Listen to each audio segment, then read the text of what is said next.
નમસ્કાર. આજના આ ખાસ વિશ્લેષણમાં તમારું સ્વાગત છે. આજે આપણે કોઈ સામાન્ય વિષય પર વાત નથી કરવાના. સીધા મુદ્દા પર આવીએ તો આજે આપણે એશિયાની સૌથી મોટી હોસ્પિટલોમાંની એક અમદાવાદ સિવિલ હોસ્પિટલના એવા અજાણ્યા પાસાઓ અને રહસ્યો ઉકેલવા જઈ રહ્યા છે જે સાંભળીને કદાચ તમારા રૂંવાડા ઊભા થઈ જશે. આ માત્ર ઈંટો અને પથ્થરોની ઇમારત નથી, પણ તેની પાછળ એક આખો ડરાવણો અને રોમાંચક ઇતિહાસ છુપાયેલો છે. તો ચાલો શરૂ કરીએ. કલ્પના કરો, દિવસના અજવાળામાં આ 110 એકરનું વિશાળ કેમ્પસ એકદમ ધમધમતું હોય છે. એમ્બ્યુલન્સની સતત વાગતી સાયરન, ડોક્ટરો અને હજારો દર્દીઓની ભીડ. આ જગ્યા ખરા અર્થમાં એક જીવનદાતા બની રહે છે. પણ જરા રાતની સ્થિતિ જુઓ.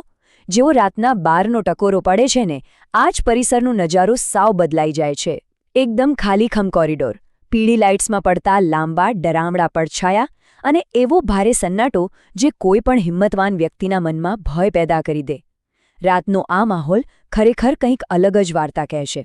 તો ચાલો આ ઇતિહાસમાં થોડા ઊંડા ઉતરીએ, કારણ કે આ આધુનિક ભૂતિયા કિસ્સાઓને સમજવા માટે હોસ્પિટલનો ભૂતકાળ જાણવો બહુ જ જરૂરી છે. 1841માં બ્રિટિશરોએ આની શરૂઆત કરી હતી. ત્યારબાદ 1858માં શેઠ હઠીસિંહ અને પ્રેમાભાઈ જેવા મહાન દાનવીરોના સહયોગથી આનું વિસ્તરણ થયું. એટલે કે 150 વર્ષથી વધુનો જટિલ ઇતિહાસ. હવે જરા વિચારો, જે જગ્યાએ 1.5 સદીથી સારવાર, અત્યંત પીડા અને મૃત્યુનો સિલસિલો ચાલતો હોય, ત્યાં વાતાવરણમાં કેટલી ભારે ઊર્જા જમા થઈ હશે. વિભાગ 1. ઐતિહાસિક જૂના વોર્ડ, જ્યાં સમય જાણે કે થંભી જાય છે. આપણે અત્યારે હોસ્પિટલના એ જૂના ઐતિહાસિક ભાગોની વાત કરી રહ્યા છીએ.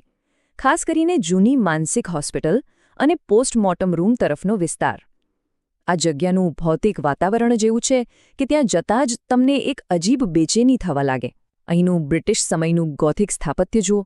અત્યંત લાંબી ગેલેરીઓ, જ્યાં રાત્રે તમારા જ પગલાંનો અવાજ તમારી પાછળ ગૂંજતો હોય.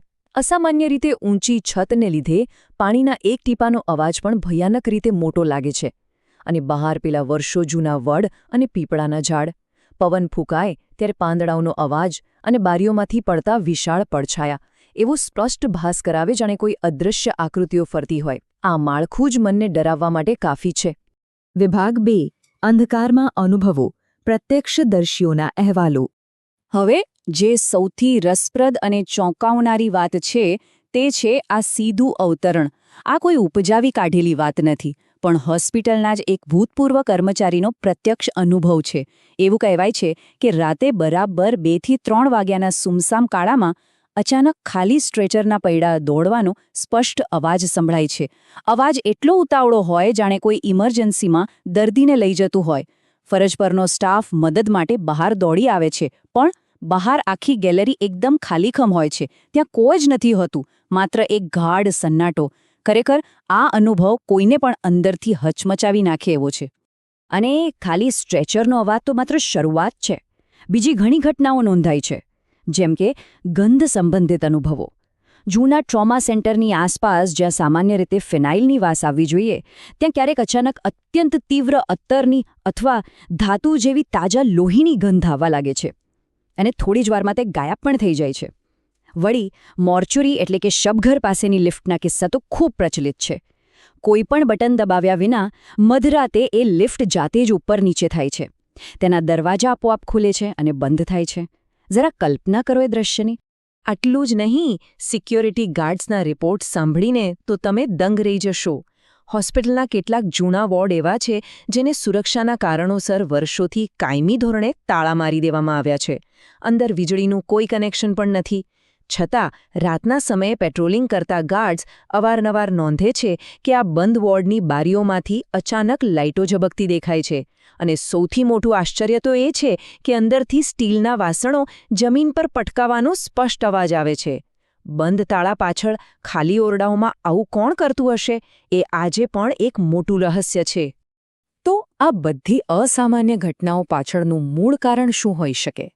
વેલ, સ્થાનિક માન્યતાઓ અને જૂના કર્મચારીઓનું માનીએ તો આ હોસ્પિટલ 150 વર્ષથી જીવન અને મૃત્યુ વચ્ચેની લડાઈનું સાક્ષી રહી છે.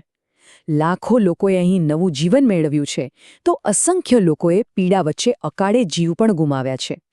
એવું મનાય છે કે એ અશાંત આત્માઓની એક અદૃશ્ય ભારે ઊર્જા આ વાતાવરણમાં છૂટી પડે છે અને 1.5 સદીની આ જમા થયેલી ઊર્જા આજે પણ આ જાડી ઐતિહાસિક દિવાલો વચ્ચે ક્યાંક કેદ થઈ ગઈ છે, જે સતત પોતાની હાજરીનો અહેસાસ કરાવતી રહે છે.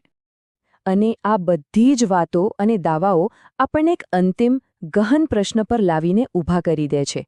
આ તમામ અનુભવો, આ અદૃશ્ય અવાજો, આ વિચિત્ર ગંધ, આપોઆપ ખુલતી લિફ્ટ, શું આ બધું માત્ર ડરને કારણે પેદા થતો માનવીય મનનો એક વહેમ છે? અંધારામાં થતી કોઈ મનોવૈજ્ઞાનિક ભ્રમણા છે? કે પછી ખરેખર આ 150 વર્ષ જૂની દિવાલો પોતાનામાં એવા ઘેરા રહસ્યો છુપાવીને બેઠી છે, જેને આપણું આધુનિક વિજ્ઞાન ક્યારેય સમજી શકશે નહીં? આ પ્રશ્ન ખરેખર આપણને વિચારતા કરી મૂકે છે કે મધરાતના એક ગાઢ અંધકારમાં ત્યાં ખરેખર શું થતું હશે. આજના આ રોમાંચક વિશ્લેષણમાં મારી સાથે જોડાવા બદલ તમારો ખૂબ ખૂબ આભાર. આવજો.